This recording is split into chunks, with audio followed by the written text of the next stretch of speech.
The Bible is a story, and stories use motifs. A motif is a recurring image, symbol, or even a sound that reinforces the theme. They use these all the time in movies. For instance, in the Godfather films, every time you see an orange, it means that something tragic is about to happen.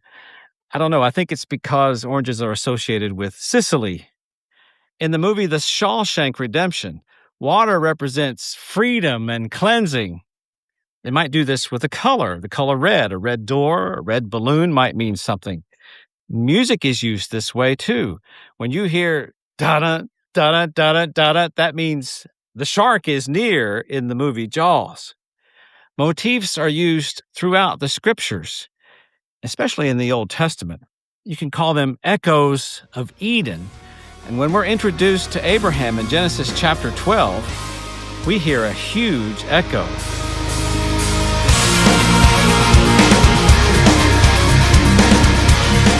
Welcome to Building Metal, brought to you by Barrett & Wilson Sheet Metal.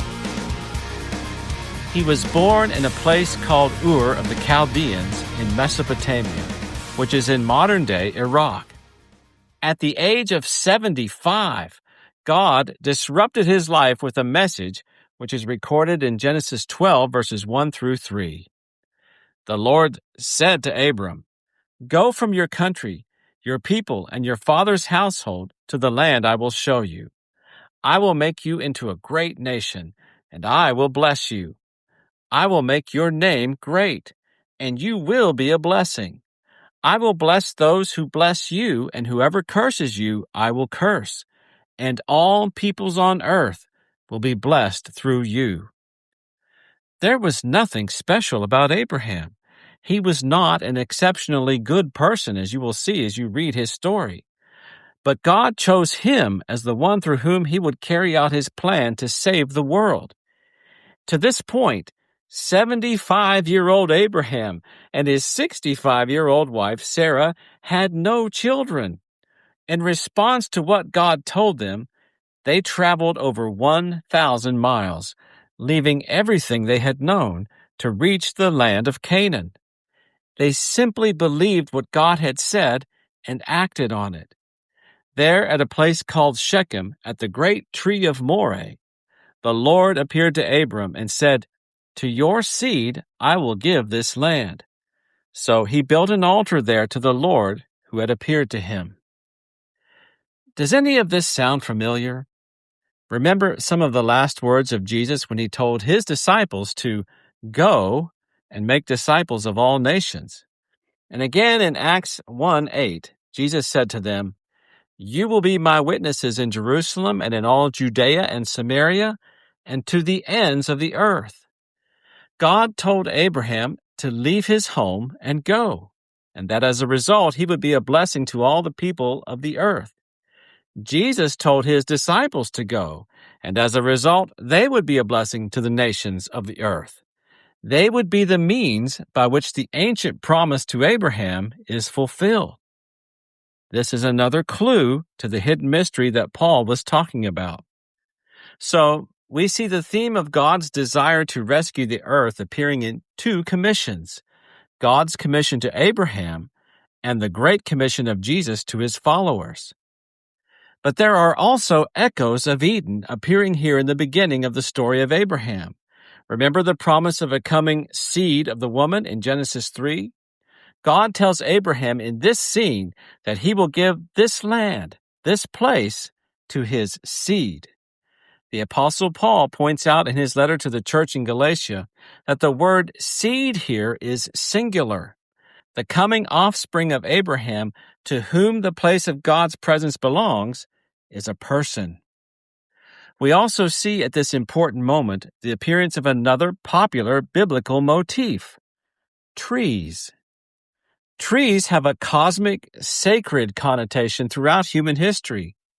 The great oak tree or terebinth tree of Moreh was a place of revelation, most likely where the idol-worshipping Canaanites practiced divination. It is here that God reveals himself to Abraham and gives him the promise. And here at this pagan site is where Abraham builds an altar to God, turning it into a sacred space. There are also the oaks of Mamre, where Abraham settles to live and where he will purchase property. It is at this place, near the great oaks, that God appears to Abraham as well. Here, Abraham builds another altar to God. In this place that God chose for Abraham and his offspring, we see God's presence making an appearance.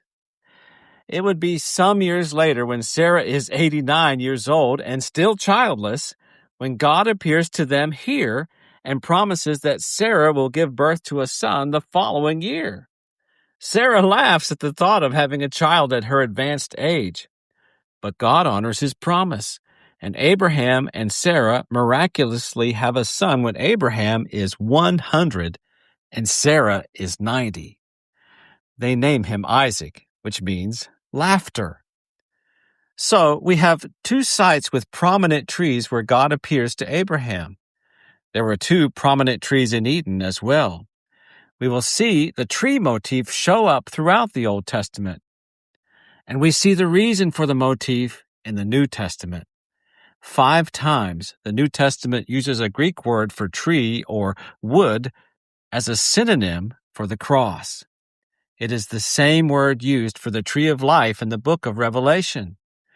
The cross, like the great tree of Moreh and the oaks of Mamre, is a tree where God reveals himself, and it is the means by which God blesses all the nations of the earth. Here are some tools to take with you today. Number 1, the Bible is an inexhaustible treasure that is worth your time to mine. Number 2, God does not require exceptional people, just people who believe what he says.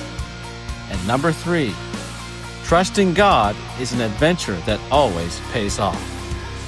We'll be back again soon with another episode of Building Metal.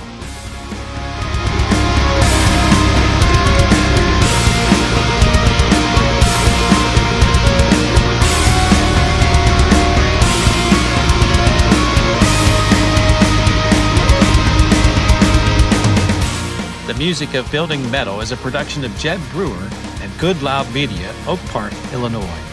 Also special thanks to Christ Community Church, Oak Ridge, Tennessee.